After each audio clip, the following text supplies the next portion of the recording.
In discussing the large-scale structure of the cosmos, astronomers sometimes say that space is curved, or that the universe is finite but unbounded. Whatever are they talking about?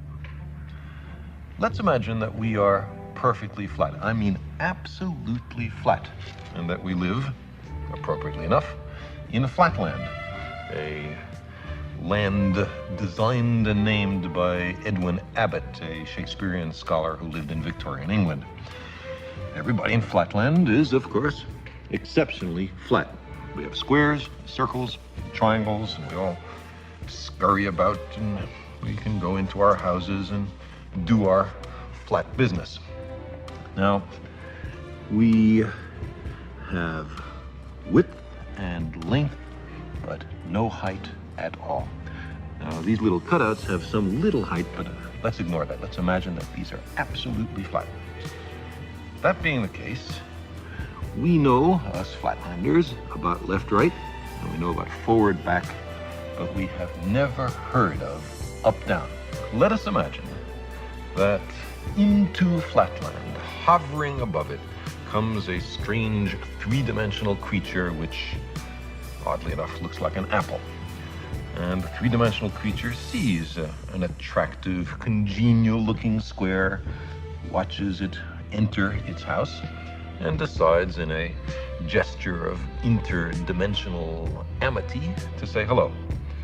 "Hello," says the three-dimensional creature. "How are you? I am a visitor from the third dimension." Well, the poor square looks around his closed house, sees no one there, and what's more, has witnessed a greeting coming from his insides, a voice from within. He surely is getting a little worried about his sanity. The three-dimensional creature is unhappy about being considered a psychological aberration, and so he descends to actually enter Flatland. Now, a three-dimensional creature exists in Flatland only partially. Only a plane, a cross-section through him can be seen. So when the three-dimensional creature first reaches Flatland, it's only the points of contact which can be seen. We'll represent that by stamping the apple in this ink pad and placing that image in Flatland. And as the apple were to descend through, slither by Flatland, we would progressively see higher and higher slices, which we can represent by cutting the apple. So the square, as time goes on, sees a set of objects mysteriously appear from nowhere and inside a closed room and change their shape dramatically. His only conclusion could be that he's gone bonkers. Well, the apple might be a little annoyed at this conclusion, and so, not such a friendly gesture from dimension to dimension, makes a contact with the square from below and sends our flat creature fluttering and spinning above Flatland. At first, the square has no idea what's happening. He's terribly confused. This is utterly outside his experience. But after a while, he comes to realize that he is seeing inside closed rooms in Flatland. He is looking inside his fellow flat creatures.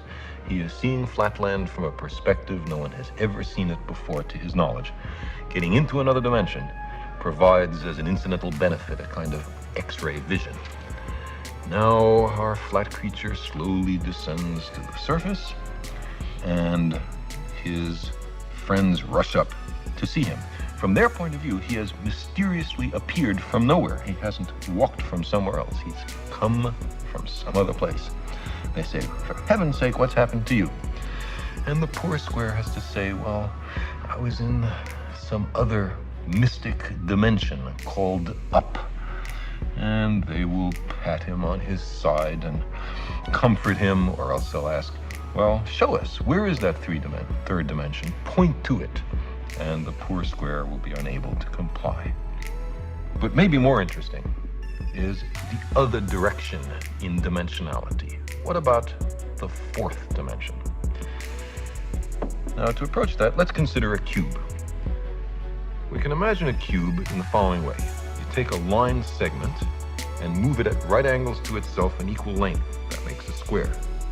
Move that square in equal length at right angles to itself, and you have a cube. Now, this cube, we understand, casts a shadow. And that shadow we recognize. It's, ordinarily drawn in third grade classrooms as two squares with their vertices connected. Now, if we look at the shadow of a three-dimensional object in 2 dimensions, we see that, in this case, not all the lines appear equal. Not all the angles are right angles. The three-dimensional object has not been perfectly represented in its projection in 2 dimensions, but that's part of the cost of losing a dimension in the projection. Now, let's take this three-dimensional cube and project it, carry it through a 4th physical dimension. Not that way, not that way, not that way, but at right angles to those 3 directions. I can't show you what direction that is, but imagine that there is a 4th physical dimension. In that case, we would generate a 4-dimensional hypercube, which is also called a tesseract. I cannot show you a tesseract because I and you are trapped in 3 dimensions. But what I can show you is the shadow in 3 dimensions of a 4-dimensional hypercube or tesseract. This is it. And you can see it's 2 nested cubes, all the vertices connected by lines. And now the real tesseract in 4 dimensions would have all the lines of equal length and all the angles right angles. That's not what we see here, but that's the penalty of projection. So you see, while we cannot imagine the world of 4 dimensions, we can certainly think about it perfectly well.